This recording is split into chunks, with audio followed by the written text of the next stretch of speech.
The riders are on the Silverstone starting grid and are ready to face one of the most demanding Grand Prix of the whole year.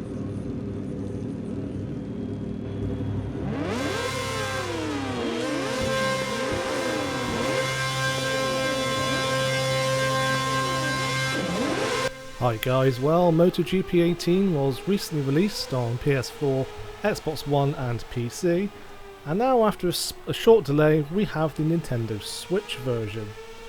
This is the first time a MotoGP game has been released on Nintendo's hybrid console, but it's not the first time the series has been available on a handheld. You may remember MotoGP 13 and 14 were both ported to the PlayStation Vita. Now, Milestone doesn't have a great track record with Nintendo Switch ports. MXGP 3 and Monster Energy Supercross really left a lot to be desired, thanks to their poor optimization and missing core features. I'm happy to report though that Milestone's third Nintendo Switch game has seen some improvements.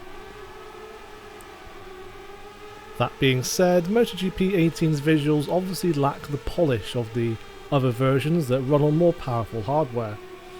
There's less detail applied to the bikes, riders and environments, the lighting looks less realistic, and the crowds are sparser and no longer let off flares, which reduces the race day atmosphere. The number of on-screen bikes in a race has also reduced from 24 to 16, but this is a slight improvement over MXGP 3 and Monster Energy Supercross, which limit the number of bikes to 12. Loading times are also still very long, with tracks usually taking well over a minute to load.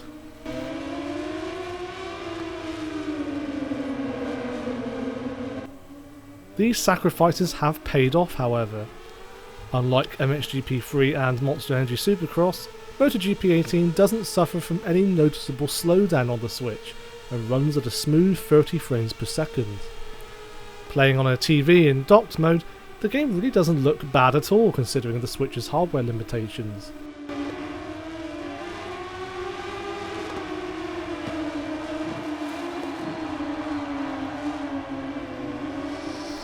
When running in handheld mode, however, the visuals are a lot blurrier. This sometimes makes it hard to see other riders in the distance, and the rider textures are so low res you can't even read the sponsors. But most importantly, the game still runs smoothly, and you don't really notice this on a small screen. It's also a considerable step up from the Vita games as well.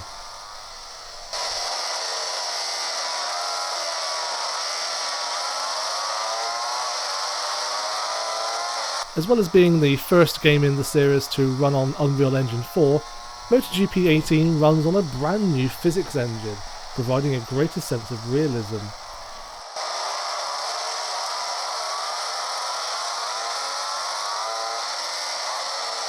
If you've played previous games in the series, adjusting to the new riding physics takes time.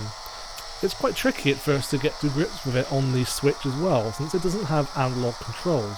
You don't get that precise throttle or braking control, but easing off the accelerator when approaching corners makes up for this. Once you get used to it, the controls feel tight and responsive. Racing simulations are rare on the Switch, and there's a lot more depth in MotoGP 18's handling than most other racing games on the system. In terms of single player content, MotoGP 18 really is the complete package on Nintendo Switch. The career mode from other versions has carried over, as have the new cutscenes and all the bike classes, including Red Bull Rookies, Moto3, Moto2 and MotoGP.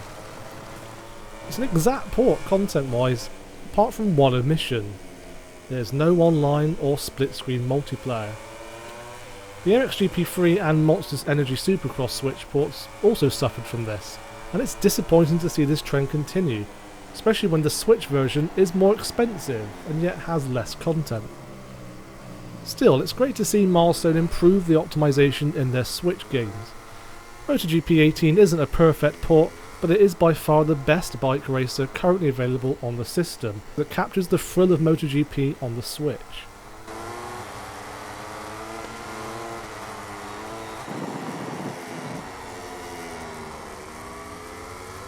This will probably be Milestone's last Switch game this year, as Ride 3 hasn't been announced for the platform, probably due to the huge wealth of content in that game, and MXGP Pro wasn't ported to the platform either.